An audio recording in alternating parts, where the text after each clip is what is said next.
વરસાદની સિઝન આવે અને એમાંય વરસાદ ચાલુ હોય એટલે સૌથી પહેલા આપણને એક જ વસ્તુ યાદ આવે, એ છે મકાઈનો ડોડો. તો આજે આપણે ઘરે એકદમ લારીવાળાના જેવો મકાઈનો ડોડવો બનાવીશું. એના માટે હું મકાઈ લાવી છું અને આ અમેરિકન મકાઈ છે એટલે આ બહુ મીઠી હોય છે. તો આપણે સૌ પહેલા આને છોલી લેવાની છે.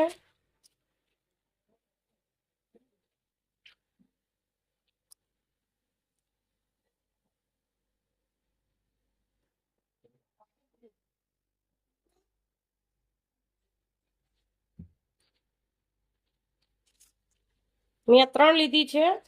તમે એક દોડવાની પણ બનાવી શકો છો.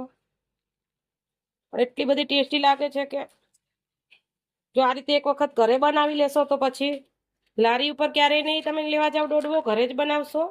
એટલો બધો ટેસ્ટી લાગે છે અને ઝટપટ બની જાય છે અને ટેસ્ટમાં તો એકદમ મસ્ત.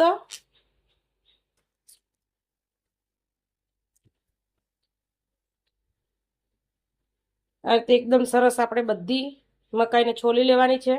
તમે જોઈ શકો છો કે કેટલો મસ્ત ડોડવો છે આપણો. આપણે બધી મકાઈને ફોલી લીધી છે. હવે આપણે 2 ટુકડામાં કટ કરીશું. આ રીતે ભાંગી લેવાનું છે. આપણે બાફીને બનાવવાની છે એટલા માટે ભાંગી લઈશું. જો તમારે શેકીને બનાવવી હોય તો ભાંગવાની કંઈ જરૂર નથી, પણ આપણે બાફવાની છે.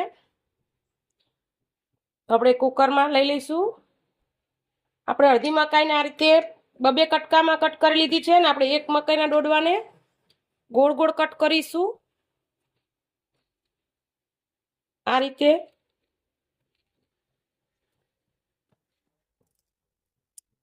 તમે જોઈ શકો છો આ રીતના આપણે ટુકડા કરીશું એક ડોડવાના. તો એક ડોડવાને આપણે આ રીતે ગોળ કટ કરી લીધો છે. એ પણ આપણે કુકરની અંદર નાખી દઈશું.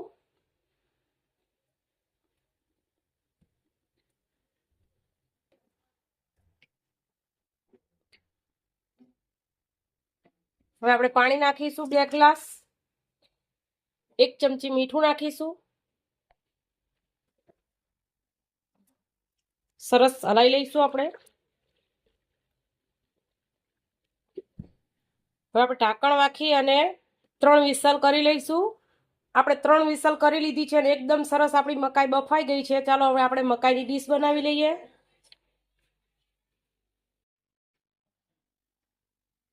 તો આ રીતે આપણે ડીશમાં કાઢી લઈશું.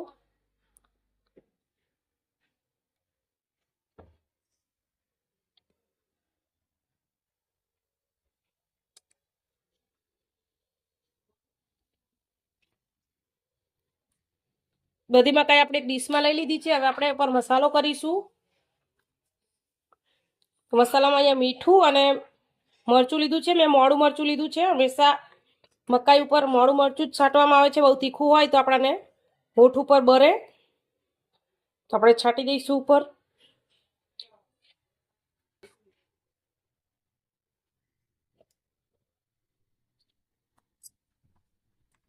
હવે આપણે લીંબુ નીચોવીશું. તો આપણે લીંબુ નીચોવીશું ઉપર.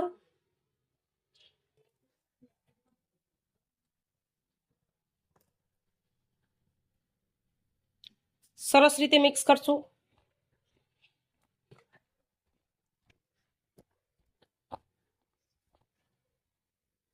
તૈયાર છે આપણી એકદમ ટેસ્ટી એવી બાફેલી મકાઈ.